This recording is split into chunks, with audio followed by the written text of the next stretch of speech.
There's a story I carry with me, one of those stories that settles into your bones and never quite leaves.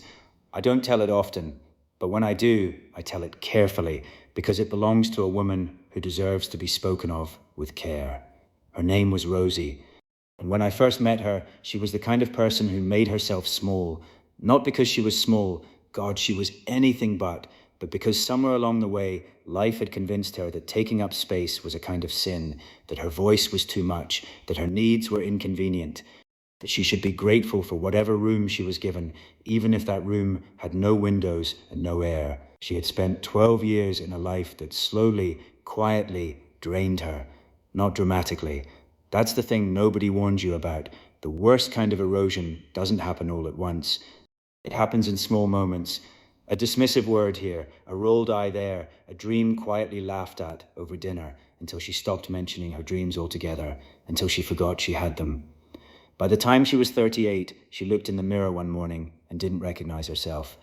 Not physically. She recognized her face, but the light behind her eyes, that particular light she remembered from her younger years, it was gone, and that frightened her more than anything else ever had.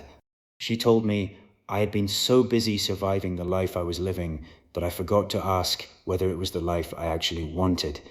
That question, that one quiet, devastating question, changed everything. She left, and leaving was not romantic or cinematic or clean. Leaving was terrifying. It was a Tuesday morning with 2 bags and a phone call to her sister, and hands that shook so badly she could barely turn the door handle. It was weeks of doubt, so heavy she could physically feel the weight of it sitting on her chest at night. It was people asking, but are you sure? As though she hadn't spent 12 years being sure it was wrong. She was sure. She rented a small flat, smaller than anything she had lived in since she was a student. 1 bedroom, a window that looked out onto a car park. And she told me that on the first night, sitting on the floor because she had no furniture yet, eating toast because she had no plates yet, she felt something she hadn't felt in over a decade. Peace, not happiness, not yet. It came later, slowly, like color returning to something that had been grey too long. But peace first, the profound, almost sacred stillness of a life that is finally entirely your own. She rebuilt herself the way you rebuild anything that has been damaged, not by pretending the damage never happened, but by working with it, around it, sometimes through it. She went back to the painting she had abandoned in her 20s, badly at first. She laughed about that, the terrible early paintings she made, the wonky proportions and clashing colors.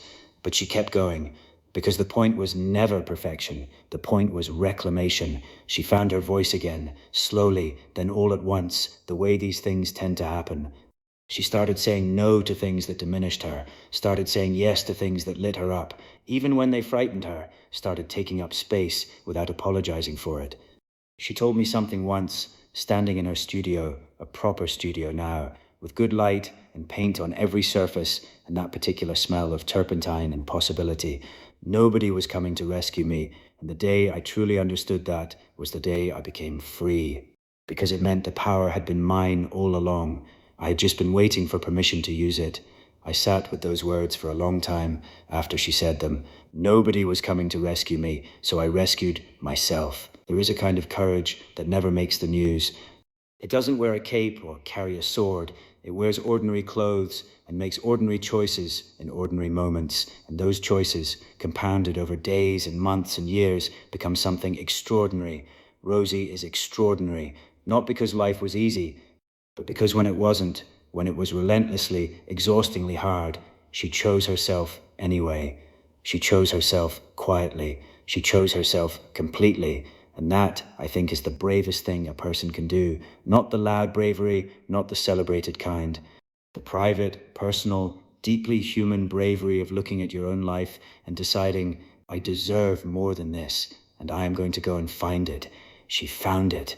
Ding, Arming din din din, arming din din din din din, arming din din din din war, arming din sin din din dit gum, arming bit, arming din din din din da, arming bit, arming din din scums, arming din sin din sickend, arming din sickend, arming din start,